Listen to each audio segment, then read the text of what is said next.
하나님 말씀 읽겠습니다. 누가복음 4장 1절과 2절입니다.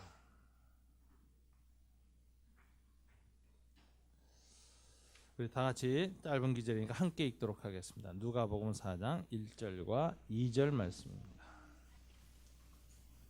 예수께서 성령의 충만함을 입어 요단강에서 돌아오사 광야에서 40일 동안 성령에게 이끌리시며 마귀에게 시험을 받으시더라. 이 모든 날에 아무것도 잡수시지 아니하시니 날수가 다함에 줄이신지라. 아멘. 다시 한번 기도하고 말씀을 나누겠습니다. 하나님 아버지 감사합니다. 우리의 찬양과 경배와 우리의 삶 자체를 다 받아주셔서 감사합니다. 그리스도의 보혈로 정결케 하셔서 주님이 받아주시니 더욱 감사합니다. 이 시간은 저희들이 주님의 말씀을 받는 시간입니다. 주님의 나라는 말씀의 다스림과 성령의 다스림으로 임하오니 이 시간 하나님 말씀 받을 때 하나님의 말씀의 다스림, 성령의 다스림이 우리 안에 있도록 도와주시옵소서.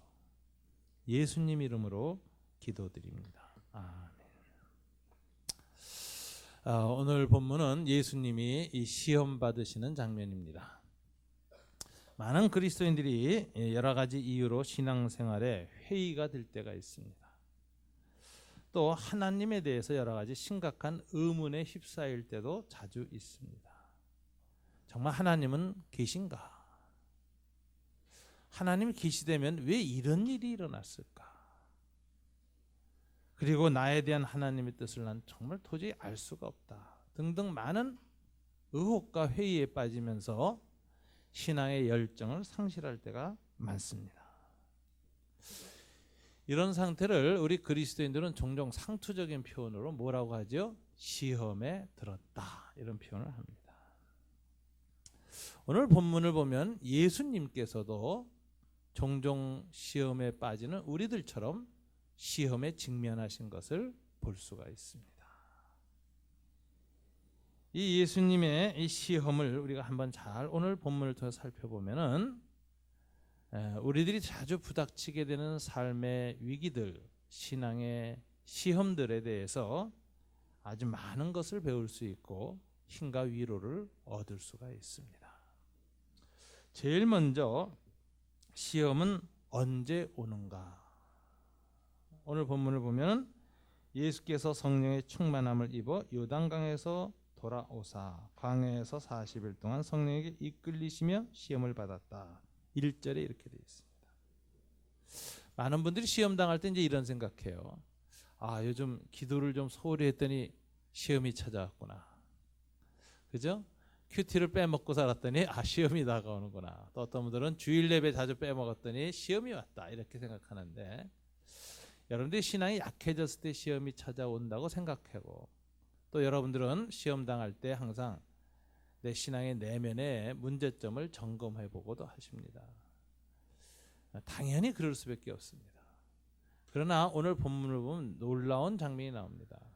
예수님은 시험을 당하셨는데 언제 시험을 당하셨어요? 성령이 가장 충만하실 때 당하셨다라는 것이죠. 예수께서 성령의 충만함을 입어. 자, 이 시험은 믿음이 약할 때 오는 것이 아니라는 걸 보여주는 본문입니다. 저와 여러분이 가장 성령 충만할 때 시험이 찾아올 수 있다는 사실을 우리는 알아야 됩니다. 그 다음에 이 시험은 누가 겪게 하시는가? 오늘 본문에 보니까 예수님이 누구한테 이끌려서 광야로 나가서 시험을 받았어요? 성령에게 이끌려. 시험은 마귀에게 이끌려서 오는 게 아닙니다. 저희 모두가 마귀나 어떤 유혹 때문에 내가 시험 당한다고 하지만 놀랍게도 오늘 본문에 보면 예수님 같은 경우에는 가장 성령 충만하실 때 그 충만하게 임하신 성령님이 예수님을 친히 이끌어서 시험 받게 하셨다 하는 것을 우리는 알 수가 있습니다. 따라서 우리는 이 예수님이 당한 시험은 하나님이 인도하시고 하나님이 계획하시고 하나님이 이끄신 시험이었다라는 것입니다. 이것 때문에 우리는 큰 위로를 받을 수가 있습니다. 시험은 여러분의 문제 때문에 오는 것이 아닌 경우가 때때로 있습니다. 여러분의 내부의 문제 때문이 아니라 하나님의 독자적인 계획에 의해서 하나님은 시험을 주십니다. 대표적인 예가 구약 성경에서는 누가 자기 잘못 없이 시험을 당한 사람일까요? 욥이라는 사람이죠. 욥기를 읽어보면 욥의 시험은 정말 억울합니다. 그는 최선을 다해서 경건했고 하나님을 사랑했습니다. 너무나도 사랑했기 때문에 시험이 왔어요. 마귀가 하나님께 가서 섰을 때 하나님이 욥을 자랑했습니다. 봐라, 인생 중에 욥처럼 하나님을 신실하게 섬기는 자가 어디 있느냐.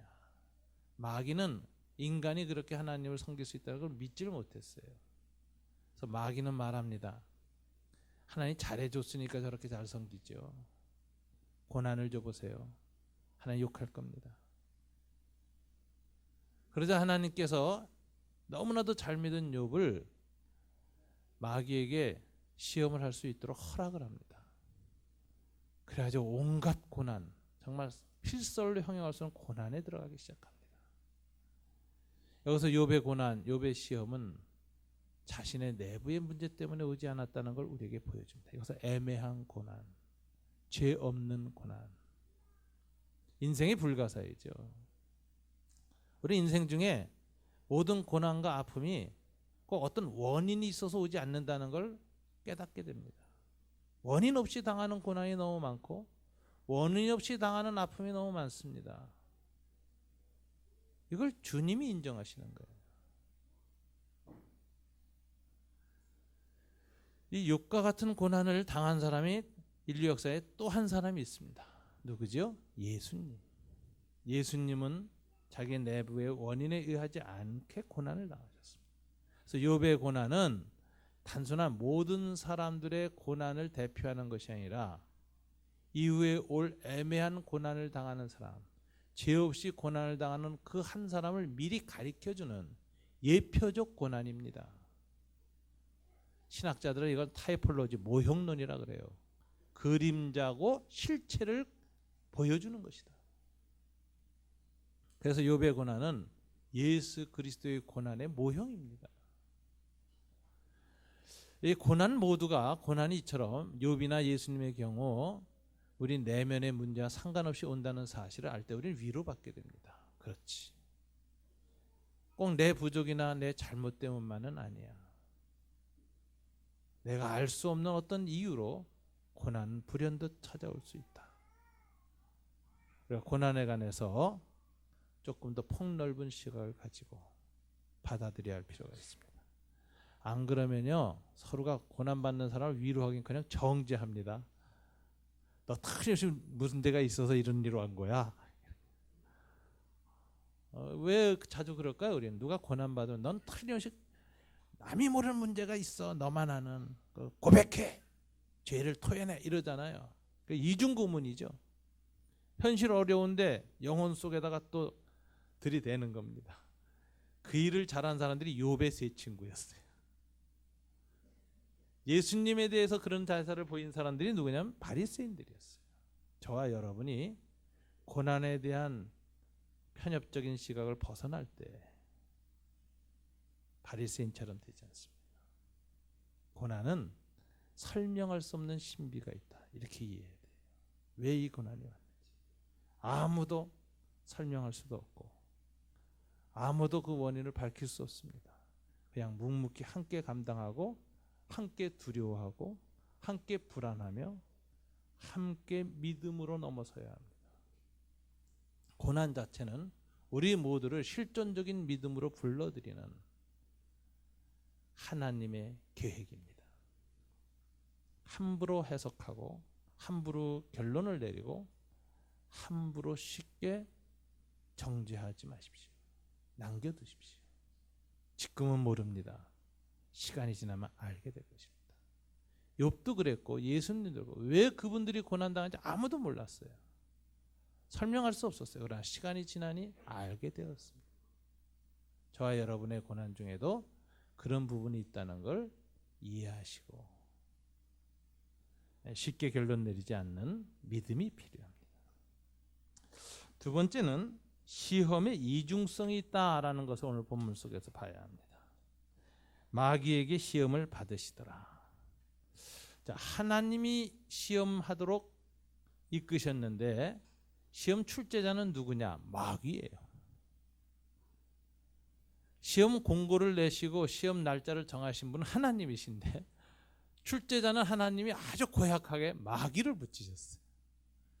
그래서 이 시험이라는 단어가 헬라어로 페이라조라는 단어인데요. 이게 영어 성경에 번역될 땐 두 가지로 번역돼요. 이중적 의미 때문에. 첫째는 테스트라는 의미가 있어요. 측정한다. 두 번째는 템테이션, 유혹한다. 근데 이 두 가지로 번역될 때 어느 경우엔 테스트로 번역되고 어떤 경우에는 템테이션으로 번역되느냐 하는데 이거는 주어가 달라질 때예요. 주어가 하나님일 땐 테스트예요. 주어가 마귀일 때는 유혹하다. 템테이션이에요. 자, 하나님이 우리를 시험하실 때는 어떤 의도에서 하시는 걸까요? 그 사람의 믿음의 실력을 드러내기 위해서. 또 그 과정을 통해서 신앙이 더 내면이 굳건해지게 하기 위해서. 시험이 다가오면 집중하고 강화시키잖아요.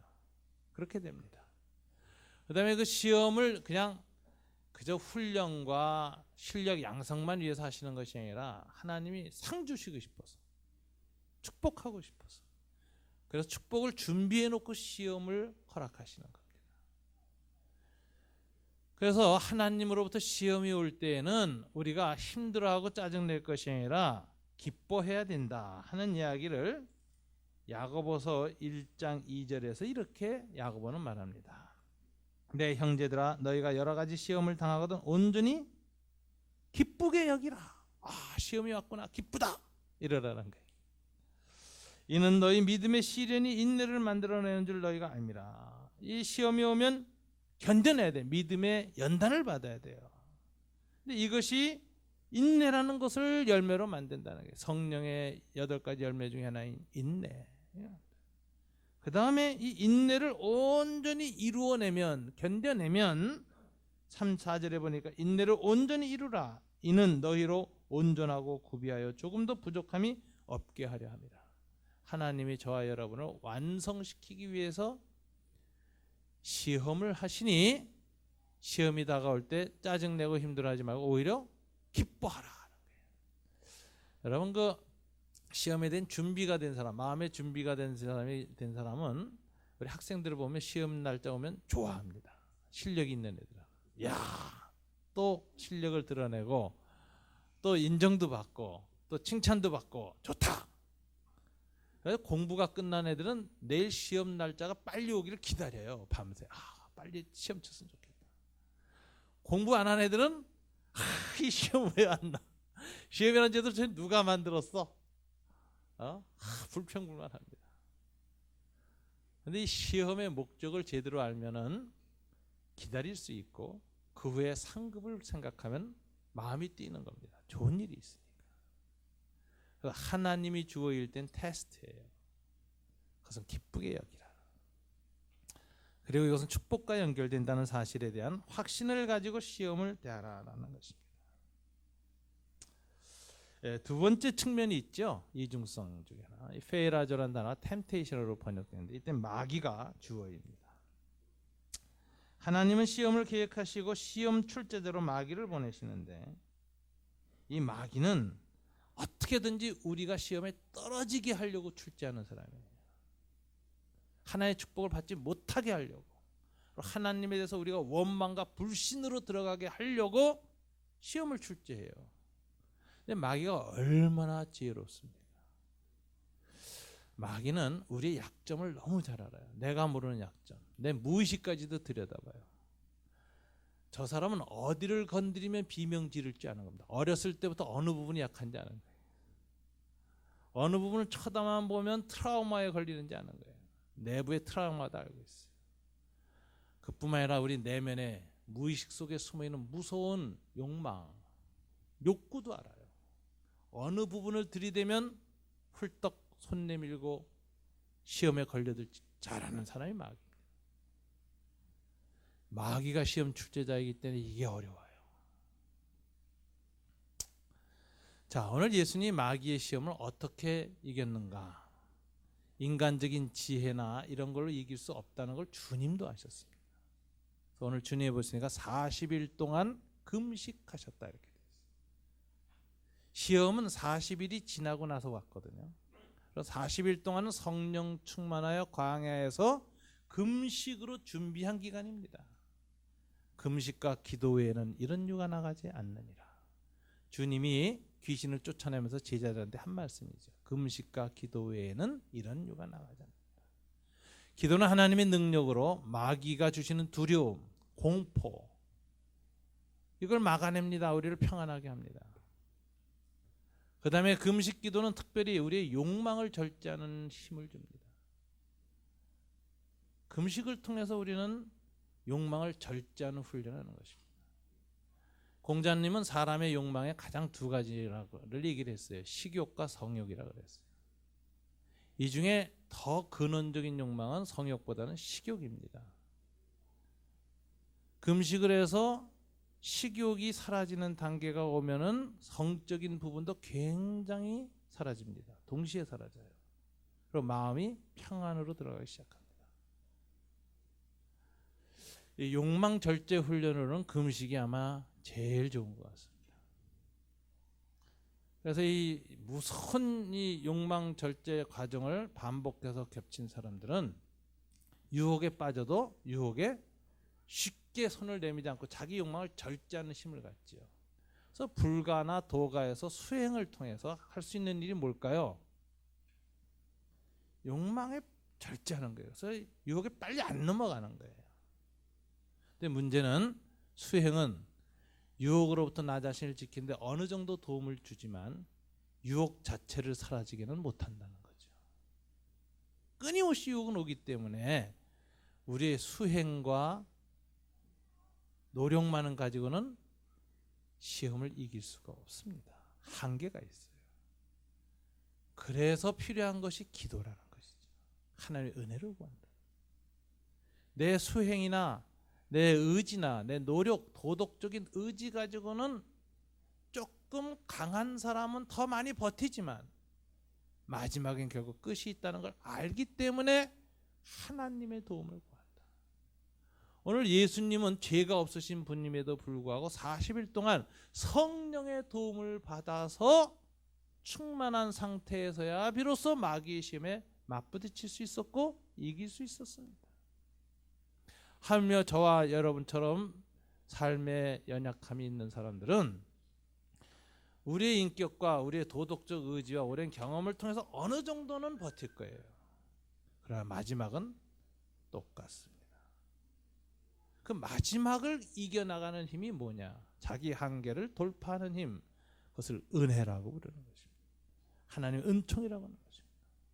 최선의 노력을 다했음에도 불구하고 부닥칠 그 위기를 알기 때문에 기도하는 것이고 나의 한계를 인식하기 때문에 은총을 구하는 것이고 그 은총은 우리를 넘어가게 한다. 예수님조차도 그렇게 하심으로써 마귀를 이기셨다면 저와 여러분은 더욱더 시험 당할 때 기도하지 않을 수가 없는 것입니다. 이렇게 시험이라는 단어 속에는 테스트라는 의미와 템테이션이라는 두 가지 이중적 의미가 있기 때문에 이 의미를 이해하고 성경을 읽으면 성경이 정확하게 시험에 관한 기준이 이해가 되는 것입니다. 하나님이 주어일 때는 테스트라 그랬죠. 여러분, 하나님이 친히 시험하실 때가 있습니다. 창세기 22장 1절입니다. 다 같이 한번 읽어보실까요? 그 일 후에 하나님이 아브라함을 시험하시려고 그를 부르시되 아브라함아 하시니 그가 이르되 내가 여기 있나이다. 모리아 산에서 이삭을 바치는 명령이 떨어질 때 여기 하나님이 그 명령을 주신 의도가 뭐라고요? 시험하시려고. 근데 이 시험은 어떤 의미죠? 하나님이 주어지니까 뭐로 해석해야죠? 테스트. 이걸 아브라함이 잘 통과했어요. 그죠? 되게 큰 축복이 그에게 임했습니다. 믿음의 조상이 됐죠. 신약 성경에는 예수님이 친히 제자를 시험하신 기절이 나와요. 요한복음 6장 6절입니다. 오병이어의 이적을 베풀기 전에 하나님 넌듯이 제자를 시험하십니다. 다시 읽어볼까요? 이렇게 말씀하시면 친히 어떻게 하실지를 아시고 빌립을 시험하고자 하심이라. 빌립 보고 너희가 이 5천 명을 먹여라 그래요. 이거는 하나님 테스트하려고 한 거라는 거죠. 우리에게 뭐가 있어서 먹입니까? 우리에게 가진 돈 이것뿐입니다. 예수님은 그들의 한계를 넘어서서 어떻게 친히 하실 줄 아시고 본인이 축사하셔서 이적으로 먹이실 것을 이미 알고 계시고 생각하셨으면서 제자들의 믿음을 측정하고 그 믿음의 한계를 넘어가게 하기 위해서 시험하셨다. 이것도 테스트로 번역돼야 되는 부분입니다. 근데 테스트와 템테이션이 한꺼번에 나온 본문이 있어요. 이걸 구별해서 읽지 못하면 이해가 안 가는 본문입니다. 야고보서 1장 12절부터 15절입니다. 한번 다 같이 읽어볼까요? 시험을 참는 자는 복이 있나니 이는 시련을 견디어낸 자가 주께서 자기를 사랑하는 자들에게 약속하신 생명의 면류관을 얻을 것이기 때문이다. 여기서 시험은 뭐로 해석해야 될까요? 테스트에 하나님의 시험을 참는 자는 복이 있다. 이는 시련, 이 시련도 테스트를 해석합니다. 이 테스트를 견디어낸 자가 주께서 주신 축복이 있기 때문이다. 그러므로 사람이 시험을 받을 때 이 시험도 테스트를 해석해야 돼. 테스트를 받을 때 그 다음 단어부터는 다른 측면이 있습니다. 템테이션을 해석해야 되는 부분에 똑같은 시험이란 단어를 내가 하나님께 유혹을 받는다 하지 말지니 하나님은 악에게 유혹을 받지도 아니하시고 친히 아무도 유혹하지 아니하시느니라. 하나님은 시험을 내시지만 유혹은 누가 해요? 마귀가 하지. 각 사람이 유혹을 받는 것은 자기 욕심에 끌려 미혹됨이니 욕심이 잉태한즉 죄를 낳고 죄가 장성한즉 사망을 낳느니라. 이 시험이란 페라조란 단어가 이렇게 두 가지 의미가 있기 때문에 이걸 구분을 못하고 읽으면 헷갈려요. 하나님은 시험을 하지 않는다. 아니 창세기에서 아브라함도 시험했고 예수님도 빌립을 시험했는데 이건 또 무슨 소리야? 이렇게 모순을 일으키죠. 이런 경우가 시험의 이중적 의미를 염두에 두고 읽으면 정돈이 되는 겁니다. 이처럼 하나님은 시험하실 때 마귀의 유혹을 이겨내는 유일한 길을 우리에게 예수님을 통해서 보여주셨습니다. 무엇일까요? 금식과 기도를 통한 성령 충만입니다. 세 번째 시험은 언제 오느냐? 오늘 본문에 보니까 이 모든 날에 아무것도 잡수시지 아니하시니 날수가 다함에 줄이신지라. 여기 날수가 다함에 마귀의 시험은 날수가 다해서 왔습니다. 이 날수가 다했던 건 40일이 지나고 왔다는 것입니다. 예수의 40일 광야 금식 이게 의미하는 바가 상당히 있습니다. 이게 성경을 적용할 때 개인 적용하면 저와 여러분이 다 40일 금식 기도하자 뭐 이렇게 되는데 40일은 상당히 위험해요. 40일 금식 기도하면 자기가 예수로 착각해서 이단이 될 가능성이 있습니다. 39일까지 괜찮습니다. 농담이고요. 예수님의 금식은 이렇게 개인 경건의 모델이 되기도 하지만 그보다 더 중요한 의미가 있습니다. 이걸 구속사적 의미라는 거예요. 자, 예수님의 광야 40일은 뭐와 연관되냐? 이스라엘과 연관되어 있어요. 옛 구약의 이스라엘 백성이 광야에서 40년 동안 방황하다 다 죽었습니다. 40년 동안 시험 당할 때 시험 통과를 못하고 물이 없느니 먹을 것이 없느니 고기 먹고 싶다느니 불평불만하다가 그 세대가 광야에서 다 죽었어요. 이들이 이렇게 40년 동안 광야에서 방랑하면서 1세대가 다 죽은 이유가 뭘까요? 가데스 바나라는 곳에서 40일 동안 이스라엘을 정탐하고 난 후에 시험에 들었어요. 큰 성과 거인들을 보고. 그래서 불평불만하는 바람에 하나님이 그 하루를 1년으로 계산하셔서 40년 동안 광야에서 징벌을 받게 하시고 그 불신앙의 결과로 1세대는 다 가나안 땅을 눈앞에 두고도 못 들어가고 다 죽습니다. 이게 이스라엘의 실패라는 것입니다. 광야라는 건 항상 어떤 의미로 성경에서 갖느냐 하면 테스트 피리어드, 시험 기간이에요. 이 시험 기간에 이스라엘은 실패함으로써 이후에 가나안 땅에 들어가서도 또다시 실패할 것을 예견케 하는 사건입니다.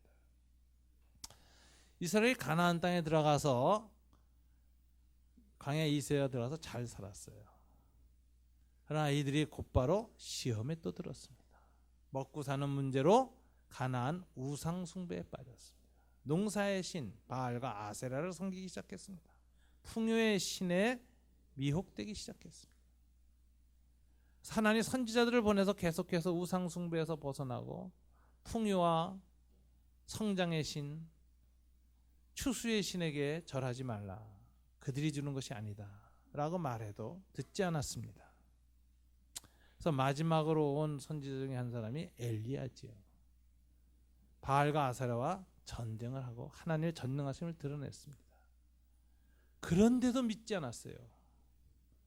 그래서 절망한 이 엘리야가 어디로 가요? 로뎀 나무 밑에 가서 쉬었다가 40일 동안을 역주행해서 하나님이 모세에게 십계명을 주었던 시내산으로 돌아갑니다. 이 사건이 굉장히 의미심장한 사건이에요. 40일간 역주행했다. 이 말은 무슨 소리냐면 구속 역사가 퇴행한다. 뒤로 돌아갔다는 거예요. 원점으로 회개했다. 시내산으로 돌아갔다는 거예요. 그리고 거기 가서 엘리야가 하나님께 뭐라고 말하냐면 이스라엘 백성이 다 우상 숭배하고 나만 남았습니다. 소위 하나님 앞에 선지자로서 고발을 합니다. 선지자로 갔는데 받아들이긴커녕 더 완악해서 나까지 죽이려고 했습니다. 그러자 하나님께서 이스라엘을 심판하겠다고 약속하십니다. 하사엘의 칼을 피한 자를 예후의 칼이 죽일 것이고 그 후에는 엘리사를 통해서 말씀의 칼로 죽일 것이다. 그래서 이스라엘의 멸망이 예언됩니다. 그리고 그 예언대로 이스라엘은 멸망당합니다. 그래서 이 40일이라는 숫자는 시험 기간이에요. 여기 테스트에서 실패하면 삶에서 실패하는 거예요. 그 나라는 무너지는 거예요. 이 실패를 만회하기 위해서 예수님이 오십니다. 그분이 오셔서 하나님 나라를 선포하기 전에 제일 먼저 뭐부터 하시죠? 광야로 가세요. 40일을 머물러셔서 굶주리셨는데 성령 충만하셔서 하나님에 대한 불평과 불만이 하나 없이 감사 찬송으로 보내셨고 그리고 40일이 딱 끝나자 마귀의 시험이 다가옵니다. 예수님이 40일 만에 마귀의 시험을 이겼다는 사실은 우리에게 큰 위로가 됩니다. 이제 그리스도의 왕국은 옛 이스라엘과 달리 그리스도 안에서 영원히 마귀에게 승리하는 나라가 되었다는 거죠. In Christ, 그리스도 안에서 저와 여러분 늘 마귀에게 승리할 수 있다는 믿음과 희망을 주는 것입니다. 구속 역사의 새로운 토대를 놓는 기간이 광야의 40일입니다. 예수님이 광야 40일을 보내셨다는 사실은 새 이스라엘은 영원히 음부의 권세를 이길 것을 보여주는 사건입니다. 예수님의 40일 광야 금식은 개인 경건의 모델로 보기보다는 이스라엘, 새로운 이스라엘을 창설하기 위한 하나님의 기초라 이렇게 봐야 돼요. 그래서 예수님이 40일간의 금식 후에 마귀에게 3번의 시험을 이기시고 이스라엘 땅에 들어오셔서 비로소 선포하십니다. 뭐라고 하시죠? 회개하라. 하나님 나라가 이제 들어왔다. 예수님의 인격 위에 성령 안에서 하나님의 통치가 시작되고 있고 하나님 나라의 회복이 시작되고 있고 어두움과 마귀의 권세는 무너지고 있다는 걸 선포하시며 그 증거로 귀신 들린 사람들에게서 귀신이 떠나고 그 증거로 병 들린 사람이 병이 낫고 그 증거로 소경이 눈을 뜨고 안전뱅이가 일어날 뿐만 아니라 죽은 사람조차도 살아나는 나사로의 부활 같은 사건이 일어난다. 그리고 최종적인 하나님 나라의 승리를 보여주는 죄와 사망으로의 승리는 예수 그리스도께서 죄와 사망의 짐을 대신 지고 죽으셨다가 3일 만에 부활하신 것이 하나님 나라의 최종적인 승리고 왕의 승리고 그래서 그분에 의해서 그 나라는 영원히 음부의 권세와 사망과 죽음을 이긴다.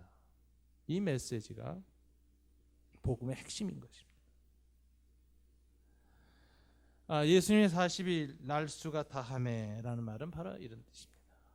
이것이 의미하는 이런 구속사적인 의미와 더불어서 한 가지 우리가 생각해야 될 것은 마귀는 언제 공격하러 오냐 예수님을. 오늘 본문을 보면 40일 동안 성령 충만하셔서 날스를 채우자마자 뭐가 시작됐어요? 주님이 굶주림이 시작됐어요. 이건 성령께서 잠시 예수님을 감싸고 있던 능력을 숨기시기 시작한 겁니다. 이제 육신의 욕망에 시달리는 상황이 들어오는 거죠. 근데 마귀는 때를 잘 알아요. 결정적일 때 들어오는 거죠. 마귀는 항상 온 타임에 온다. 마귀의 때는 언제인지 아세요? 여러분의 육신적 욕구가 절정에 도달했을 때, 너무 간절한 욕망이 절정에 도달했을 때 딱 마귀는 와서 유혹을 하는 것입니다. 저와 여러분이 마귀의 이 맞춤형 유혹을 이겨내야 합니다. 여러분들의 내면 속에 숨어있는 욕구를 마귀는 너무 잘 알아요. 무엇이 가장 끈질긴 욕구인가? 이런 걸 우리는 집착이라고 합니다. 우리 무의식 속에 있는 무서운 집착. 자식을 향한 걸로 나타날 수도 있고요. 어떤 일 욕심으로 나타날 사람도 있어요. 성취와 성공, 남한테 인정받고 싶은 욕구, 돈에 대한 욕망, 노후에 평안한 삶을 보내고 싶은 욕망, 이런 것들이 무서운 무의식의 내면에 대한 집착으로 딱 남겨져 있을 때, 그게 그냥 통제되고 있을 때는 안 나타나요, 마귀가. 근데 이것이 어느 선을 타서 꽉 극성기에 들어가는 순간, 내 힘으로 어떻게 이 욕망을 조절할 수 없는 결정적인 클라이맥스의 타임에는 이상하게 마귀가 정확하게 나타나서 그 욕망을 이룰 수 있도록 딱 유혹을 합니다. 그때 사람이 손을 잡는 거예요. 그때 뜻 있는 사람이 지조를 파는 것이고, 그때 정결한 여자가 정조를 파는 것입니다. 그때 신앙인이 양심을 파는 것입니다. 자, 여러분, 우리 내면의 욕망, 이것이 극성화돼서 올라오는 걸 우리는 조심해야 됩니다. 근데 그때가 마귀가 올 때라는 거예요. 그때 어떻게 이길 수 있을까요? 우리가 오늘 다시 한번 배우는 것은, 주님처럼 성령의 충만한 상태가 지나고 나서 나중에 3번의 유혹을 넘기시는 과정을 보니까 한결같이 하나님에 대한 믿음이었어요. 신명기 말씀을 인용하면서 이겨나가십니다. 하나님의 말씀에 대한 신뢰. 여러분, 우리는 여기서 예수님이 시험을 어떻게 이기셨는가 우리한테 모범을 보이십니다. 금식과 기도로, 그리고 하나님의 말씀에 대한 순종으로, 욕망과 마귀의 유혹과 세상의 강함을 이기셨습니다. 저 여러분이 예수님처럼 정결하지 못합니다. 훨씬 더 많은 내면의 죄악과 불의와 욕구가 강한 사람들입니다. 그렇다면 우리는 더욱더 예수님보다 기도와 금식에 힘쓰고 더욱더 주님의 말씀을 신뢰함으로써만 이 마귀의 유혹을 이겨나갈 수 있습니다. 이 하나님의 축복이 2013년 그리고 앞으로 2014년에 계속 여러분들한테 이루어져서 그리스도의 승리가 여러분의 삶의 곳곳에서 드러나는 해가 되어지기를 주님 이름으로 축원합니다. 기도하겠습니다. 하나님 아버지, 감사합니다. 아무것도 염려하지 말고 다만 모든 일에 기도와 간구로 너희 구할 것을 감사함으로 하나님께 아리라. 그리하면 모든 지각에 뛰어난 하나님의 평강이 그리스도 예수 안에서 너희 마음과 생각을 지키시리라. 하나님 아버지, 감사합니다. 깊은 시험이 찾아왔을 때 염려하기보다는 저희가 기도하게 도와주시길 원합니다. 불안보다는 하나님의 평강이 우리의 내면을 지켜주는 은혜를 누리기를 원합니다. 성령께서 충만하게 하시고 말씀으로 우리를 다스리셔서 우리의 육신의 정욕과 세상의 유혹과 마귀의 미혹을 능히 극복하는 2014년이 될 수 있도록 도와주시기를 원합니다. 오늘 2013년 마지막 주일 우리가 이렇게 주 앞에 모일 수 있는 것은 주님의 도우심 때문이었습니다. 그것 때문에 승리하고 이 자리까지 나왔습니다. 하나님 앞에 다시 섰습니다. 우리에게 늘 이 믿음의 승리를 다시 한번 허락하여 주시옵소서. 이 모든 것을 우리 주 예수님 이름으로 기도드립니다.